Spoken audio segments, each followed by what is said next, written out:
अयोध्या स्थित मिल्कीपुर विधानसभा सीट पर उपचुनाव की तारीखों का ऐलान हो गया। मिल्कीपुर सीट पर 5 फरवरी को उपचुनाव के लिए वोटिंग होगी। समाजवादी पार्टी के अवधेश प्रसाद मिल्कीपुर से विधायक थे। अवधेश प्रसाद के अयोध्या से सांसद बनने के बाद मिल्कीपुर विधानसभा सीट खाली हुई। अयोध्या लोकसभा सीट जीतने के बाद एसपी ने दावा किया है कि वो अपनी इस सीट को भी उपचुनाव में बरकरार रखेगी। वहीं बीजेपी का पलटवार है कि हाल ही में हुए उपचुनावों की तरह ही मिल्कीपुर में भी बड़ी जीत बीजेपी को मिलेगी। टकराव की नीति है और जो तुष्टीकरण की नीति है उसको एक बार से जवाब देने का काम जनता ने बना लिया।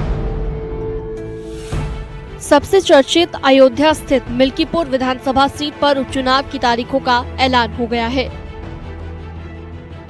मिल्कीपुर सीट पर दिल्ली विधानसभा चुनाव के साथ 5 फरवरी को उपचुनाव की वोटिंग होगी। 5 फरवरी को मतदान होगा और 8 फरवरी को नतीजे आएंगे। इस चुनाव के लिए 10 फरवरी को अधिसूचना जारी होगी। वहीं 17 जनवरी को नामांकन की आखिरी तारीख होगी। Last date of making nomination will be 17th of January. Scrutiny on 18th of January. Withdrawal 20th. These are the statutory periods of time which is given. Date of poll is 5th and counting is 8th, and 5th again we have very deliberately kept. We are doing elections in by polls also.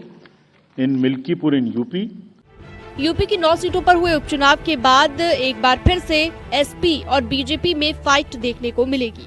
Milkipur seat पहले SP के पास थी और इस seat से SP के अवधेश प्रसाद विधायक थे। उनके फैजाबाद से सांसद बनने के बाद ये सीट खाली हो गई, जिसके बाद अब इस सीट पर उपचुनाव हो रहा है। एसपी ने इस सीट से अवधेश प्रसाद के बेटे अजीत प्रसाद को उम्मीदवार बनाया है। हालांकि बीजेपी की तरफ से अभी तक प्रत्याशी के नाम पर कोई फैसला नहीं हो सका है। मिल्कीपुर उपचुनाव पर अखिलेश यादव का कहना है कि कुंदरकी और मीरापुर उपचुनाव में वोटों की लूट हुई। सरकार ने पुलिस के जरिए वोटों की लूट की और अब मिल्कीपुर का दावा किया जा रहा है। वहीं बीजेपी प्रदेश अध्यक्ष भूपेंद्र चौधरी मिल्कीपुर उपचुनाव में बड़े अंतर से जीत दर्ज करने का दावा कर रहे हैं।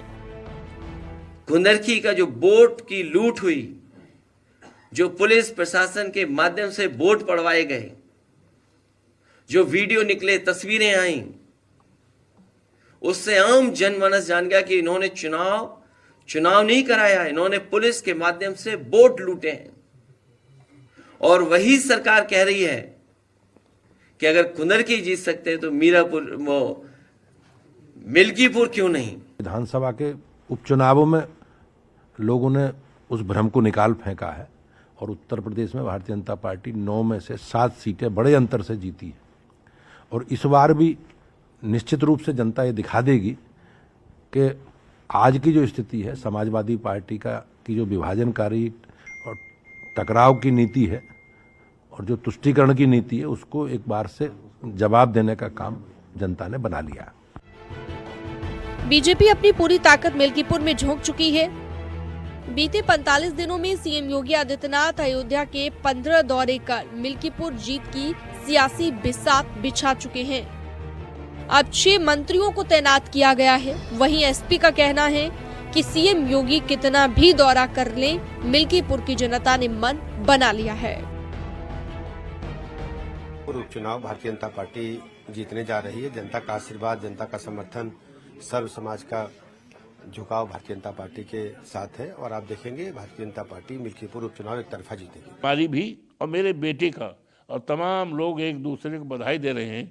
समाजवादी पार्टी के कार्यकर्ता मिठाइयाँ बंट रही हैं कि बहुत अच्छा है, और अजीत भैया को और माननीय अखिलेश यादव जी को इतने वोट से यहाँ से जिता देंगे कि 27 में जब विधानसभा का चुनाव होगा तो उस चुनाव का जीत का रास्ता मिल्कीपुर से बनेगा।